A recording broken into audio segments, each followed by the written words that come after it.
Hi guys, welcome to this video. In this video, I'll show you how you can add this pack to your project. So this does not come as a asset pack that you can just simply click add to project. It comes as a complete project. Reason being, it uses some features that may not be activated by default in your project, which will lead to some serious performance issues. So I'm going to go through those features and show you how to activate them and how to migrate to your project. So first of all, we'll take a look at the features. If we click on Edit, Project Settings, some of the features that are used in this pack are Mega Lights. Mega Lights has to be activated. Okay, if Mega Lights is off, you probably drop from 60 frames per second to about 5 frames per second, so make sure that's active. One of the other features, if you type RHI in the project settings, we're using the default RHI. A lot of Unreal Engine projects for 5.7 come using DirectX 12. So I'll show you how, well, this is using default RHI, and I'll also show you how you can use DirectX 12 instead, because if you're running your project in Unreal 5.7, that's probably what your project is using. Another thing, distance field meshes. This may be already active in your project, but in case it isn't, it needs to be activated as well. Unless maybe you're just doing something else completely and you don't actually need it. Okay, so these features are mainly important if you want to view this map exactly the way it is with the exact lighting and performance that we are seeing here. But if you're just adding these assets to your own map and well, you don't necessarily need to activate any of this other stuff. You just need to have Nanite enabled. I think it's enabled by default, and you should be good to go. So yeah, you can basically just migrate everything and start dragging and dropping everything into your levels without activating those features. But if you want to get this map exactly the way it is, I advise that you activate those features. So before we migrate, we're going to create a new project, fresh new UE 5.7 project. So it's going to be a blank project. I'll call it my project. Nothing in it. I'll create the project. We'll wait for that to load up. Okay, so this is the project here. Before I do anything, I'm going to go back to my fantasy environment props project, and I'm going to migrate everything to this new project.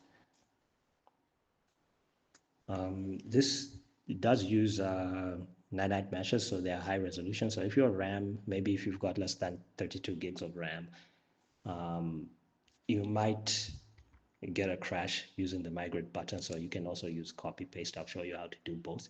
Right now I'm running at 11 gigs. This is usually about 8 gigs. Don't know why it's 11 this time in particular.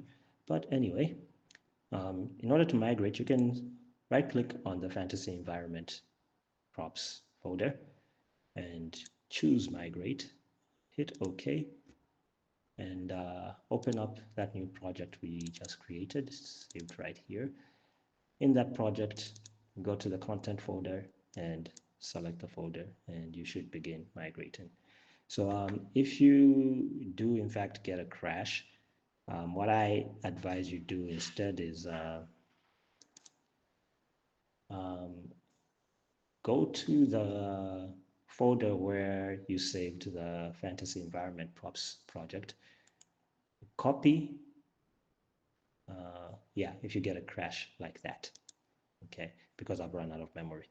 If you have a lot of RAM, that won't happen, but otherwise, in the content folder of the fantasy environment props project, copy the fantasy environment props folder and go to your project.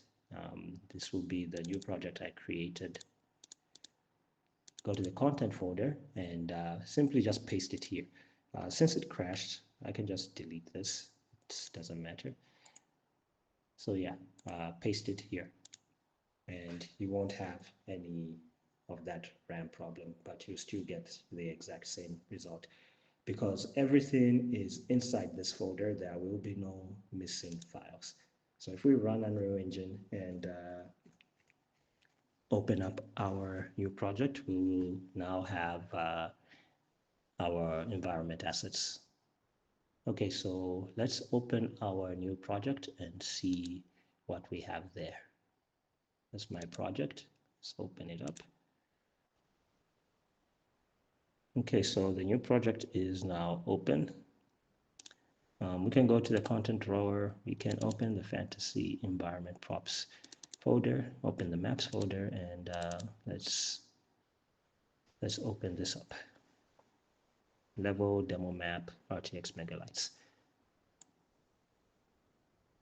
So as you can see, it is really, really nasty when added to another project. So in order to solve this, we're going to click on Edit, Project Settings. We're going to search for Megalites. That's the main thing we have to turn on. Once we activate that, everything should be running smoothly now. The only other problem we have is that the scene is dark, so in order to solve that, we're going to adjust some, well, one thing you could probably do is you can switch, if you remember, we searched for RHI before, and this was set to default. It's now DirectX 12. That's the default for Unreal Engine 5.7. Okay, so rather than changing this back to default, let's look for our post-process volume in the outliner over here.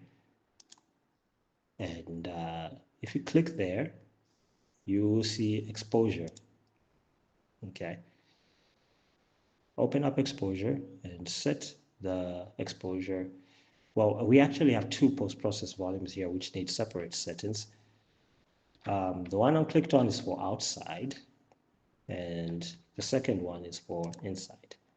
Okay, so let's increase this. Okay, you may actually get a very bright scene rather than a dark one. If you get a very bright scene, it's probably because your project is using some other settings. Maybe it's from an older version of Unreal Engine, but you can set this to a higher value, like maybe 2 or 3, to increase the brightness, or you can set it to a lower value like -3 to reduce the brightness. Okay, so I'll set it to 3. If you get a very bright scene, then what you should do is reduce the brightness. So yeah, post-process volume 2 is for the interior. I've set it to 3. Outside is too dark, so I will set this one to something like 1 or 2. Okay, I think 1 is just fine. This is almost the same as what we have, if not exactly the same as what we have in our original project. So that fixes the lighting. And if we click play, there'll be one last thing we'll have to fix because we can't move.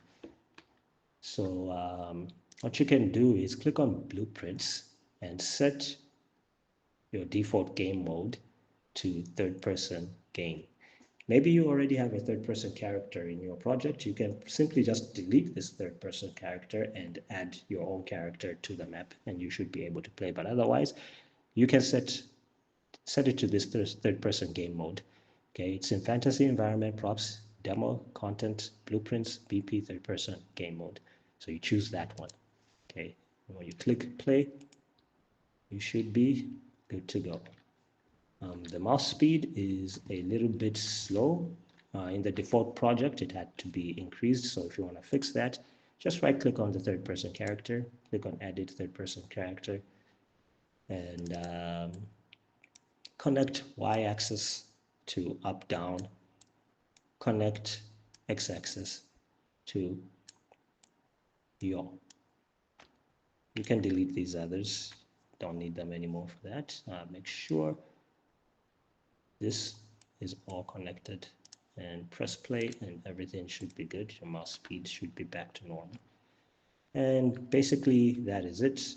If we run outside during gameplay, we will have a proper scene. out here.